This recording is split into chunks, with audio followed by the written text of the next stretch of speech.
What's up guys, Nick Rapazzi here. Welcome to the Paradise C6 YouTube channel. Today we're going to be back working on the Corvette. We're going to do a little bit of disassembly as we put all the turbo stuff back on and getting ready to put the mechanical stuff in and get this ready to start driving on its own again.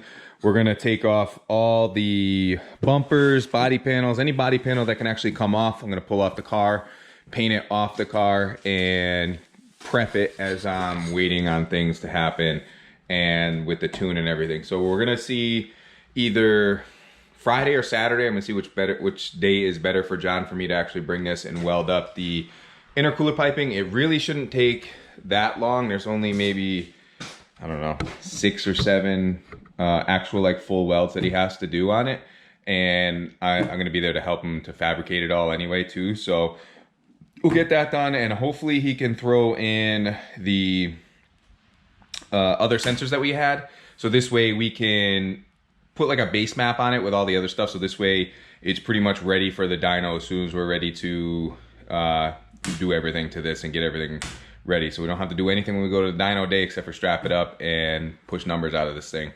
And just to give you a rundown on the setup too, it's a 75 millimeter turbo. I have an 11-pound spring in the wastegate and basically the whole turbo kit that you guys saw me put together. So we're gonna get to basically just disassembling. I think I might actually pull the headlights out too, because I'm gonna order the new covers for this as well this week. I found a company that's on eBay. I think they're like 80 bucks. And I wanna pull the inner pieces out too and paint those black, and probably flat black the chrome pieces that are in there too. So we'll get that done, get everything all set up with this, and prep this thing for paint so it doesn't look crazy anymore. So super excited about that. So let's get to it.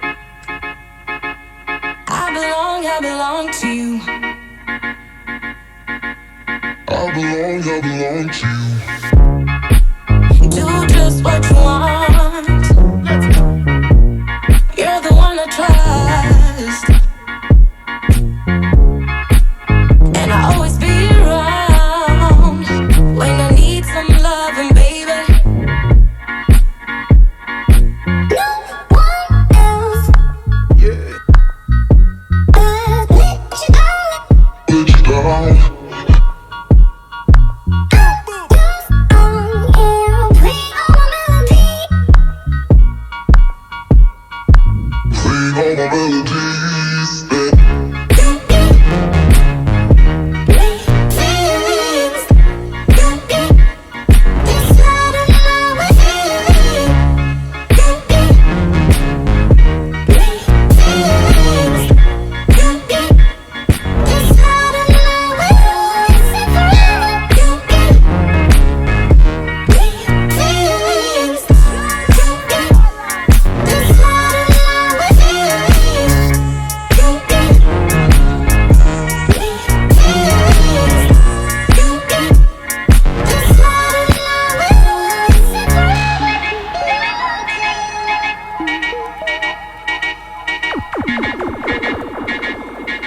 All right guys, so we have the whole front end apart. It wasn't that hard because I already had one side off, so it was kind of a little bit of cheating here, but we at least got it off.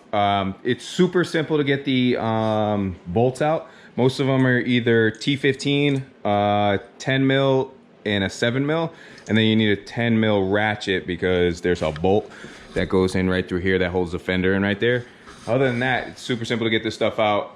There's a lot of push clips on it, and yeah, it's really that easy. I have a whole series, I think it's like 3 videos of me taking off the old body panels and replacing them all, so I'm not going to go too in depth with it, but it's the same process in the back. We have a bunch of bolts that run along the top here for the bumper as well. We're going to take the lights out of the back so we can get all the inner bolts that are holding the rear bumper on, and take the wing off, and that's pretty much it. Once we have the bumper and rear fenders off, we're good to go, and then pretty much just have to tow it to John. So let me set you guys down, go into a time lapse again, get this hood trunk popped, and pull all these panels off.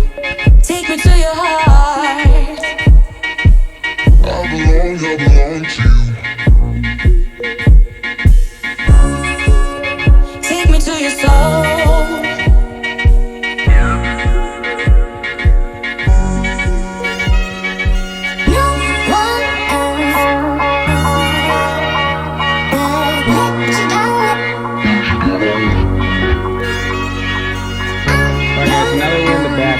remove the taillights, there's just one bolt up top here that holds it in. And then if you can see inside here, there's two 8mm bolts, top and bottom. And then facing the inside, facing this way, you have three 10mm. And then there's two 10mm holding the bracket, but you don't need to take the bracket off to get the actual fender and rear bumper off. So I already did that on this side just to give you a better visual of what the bracket is. Also, I lied, there's only two. So you have the two 8mm up top, two 10mm nuts on the bottom, and then this bracket is separate from the actual bumper and the fender. So that came out simple. I did want to test it out to see if I did have to remove the inner fender liner or not. So I didn't have to remove it, so that's super cool that we didn't have to do that. And yeah, so I'm gonna do this stuff to the other side, and then I'm gonna see if I can find the inside screws that are holding that. It looks like it's probably the 7mm or the T15 that's going all the way around holding the bottom valence in. And then I'm sure there's stuff in here where the license plate bracket is and all that stuff too. So let's get to it. I'm not really gonna film any of this because it's just too tight and you're not gonna be able to see anything anyway. So I'm just gonna take this off, get that side off, and then work on getting this rear bumper off. And then we're pretty much it for today. And we're ready for the intercooler piping and prep for paint. All right, guys, so we have all the body panels off that I want off so I can paint off the car. And everything is all set up. Got the rear quarters off, rear bumper, and I'll show you guys things that I want to highlight after this for taking everything apart. So, all right, guys, so we have the rear bumper off. Some things that I want to highlight on what we took to get this thing off. So you have these 4 holes that are connected on the bottom for the lower valence. We didn't have to take off the rear diffuser part that was on there. The only thing that's really holding this rear bumper on is all the bolts that go through here. There's 2 plastic long screws. They were just Phillips that go in here for the license plate holder. So you just gotta pull the license plate off, take these off, Phillips. And then under here, there's some more T15s for the license plate lights itself. The popper for this is the screw, or not screw, this is the key entry in case you can't get in your car or anything like that. This right here is riveted on. It was riveted right up in here. I just drilled out the rivets. And then what else was holding this thing on? Because you obviously saw that I took the screws off of here to take the rear quarter panel off, so those were already there. And I think that was it. And that was just unplugging all this other stuff. There wasn't really much else holding this thing on. So it was super simple to get this thing off. And hopefully it's super simple to go back on after it's painted and I don't mess anything up. But yeah, so that's everything off. And I got a helper in here. Sky. Sky. Hey, what you doing? Hi, buddy. And yeah, so that's it. And oh, and unplugging the rear backup lights and all that stuff.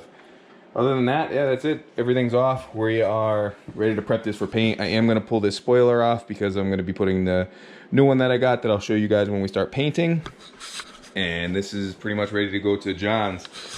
I can't really think of anything else that I need to highlight. I will be taking off the halo as I told you guys before. And then doors and stuff I'm going to leave on. But I'll remove the inner door panel so we could spray everything in there. And same with, let me pop this door. Hopefully Scott doesn't jump out. And same thing with this inner door sill. We're just gonna leave this thing on. I'll pull back as much stuff as I can. Pull these off, sand the whole thing down so everything's ready for paint and clean everything off. But yeah, super excited everything's taken apart and we are done for today. So if you have any questions about removing any of the body panels or anything that we did today, drop them in the comments below. If you like this video, please give it a big thumbs up. Don't forget to subscribe if you guys haven't already. And see you guys in the next one. Peace.